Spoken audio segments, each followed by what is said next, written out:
ಕಾವಡಿ ಮುಗಿಸಲು ಬಿಜೆಪಿಯೊಳಗೆ ಹುನ್ನಾರ ಎಂದ ಶಿವಸೇನೆ. ಚಳಿಗಾಲದ ಅಧಿವೇಶನಕ್ಕಾಗಿ ತಯಾರಿ. ವಾಯುಮಾಲಿನ್ಯದ ಕಪ್ಪಿಮುಷ್ಟಿಯಲ್ಲಿ ದಿಲ್ಲಿ. ಬರುತ್ತದೆ ಪೈಲಟ್ ರಹಿತ ಹೆಲಿಕಾಪ್ಟರ್. ಈ ಸುದ್ದಿಗಳನ್ನು ನೋಡೋಣ ದೇಶ ವಿದೇಶ ನ್ಯೂಸ್ ಟೂರ್ನಲ್ಲಿ. ಮಹಾರಾಷ್ಟ್ರ ವಿಧಾನಸಭೆ ಚುನಾವಣೆಯ ಹಿಂದಿನ ದಿನ ಅಭ್ಯರ್ಥಿಗಳಿಗೆ ಹಣ ಹಂಚುವಾಗ ವಿಪಕ್ಷಗಳ ಕೈಗೆ ರೆಡ್ ಹ್ಯಾಂಡ್ ಆಗಿ ಸಿಕ್ಕಿಬಿದ್ದಿದ್ದಾರೆ ಬಿಜೆಪಿಯ ರಾಷ್ಟ್ರೀಯ ಪ್ರಧಾನ ಕಾರ್ಯದರ್ಶಿ ವಿನೋದ್ ತಾವಡೆ. ಈ ಬಗ್ಗೆ ಅವರ ವಿರುದ್ಧ ಚುನಾವಣಾ ಆಯೋಗ ಎಫ್ಐಆರ್ ದಾಖಲಿಸಿದೆ. ಈ ಬಗ್ಗೆ ಮಾತನಾಡಿರುವ ಶಿವಸೇನಾದ ಉದ್ಧವ್ ಬಣದ ನಾಯಕ ಸಂಜಯ್ ರಾವತ್, ವಿನೋದ್ ತಾವಡೆ ಒಬಿಸಿ ನಾಯಕ, ಹಿಂದುಳಿದ ನಾಯಕನ ಏಳಿಗೆ ಸಹಿಸದೆ ಬಿಜೆಪಿ ಒಳಗಿನವರೇ ಈ ಬಗ್ಗೆ ಮಾಹಿತಿ ನೀಡಿ ಸಿಲುಕಿಸಿದ್ದಾರೆ ಅಂತ ಆರೋಪಿಸಿದ್ದಾರೆ.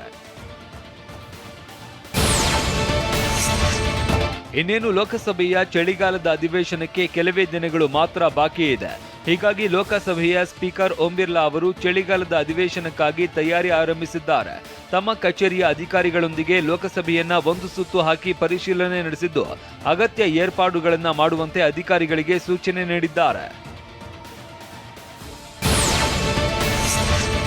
ರಾಜಧಾನಿ ನವದೆಹಲಿ ಈಗ ವಾಯು ಮಾಲಿನ್ಯದ ಕಪಿಮುಷ್ಟಿಯಲ್ಲಿ ಸಿಲುಕಿದೆ. ನಿಯಂತ್ರಣ ಮೀರಿ ರಾಜಧಾನಿ ದೆಹಲಿ ಹಾಗೂ ಸುತ್ತಮುತ್ತಲಿನ ಪ್ರದೇಶದಲ್ಲಿ ಈಗ ಎಲ್ಲಿ ನೋಡಿದ್ರೂ ದಟ್ಟಣೆಯ ಹೊಗೆ ಮತ್ತು ಮಂಜು ಕವಿದಿದೆ. ಇದರಿಂದ ಉಸಿರಾಡೋದಕ್ಕೆ ಸಮಸ್ಯೆ ಆಗ್ತಾ ಇದೆ. ಮತ್ತೊಂದು ಕಡೆ ದಟ್ಟಣೆಯಿಂದಾಗಿ ಕೂಡಿದ ವಾಯು ಮಾಲಿನ್ಯದಿಂದಾಗಿ ಯಾವುದೇ ವಸ್ತು ಸರಿಯಾಗಿ ಗೋಚರಿಸ್ತಾ ಇಲ್ಲ. ಇದರಿಂದಾಗಿ ವಾಹನ ಸವಾರರು ಪರದಾಡುವಂತಾಗಿದೆ.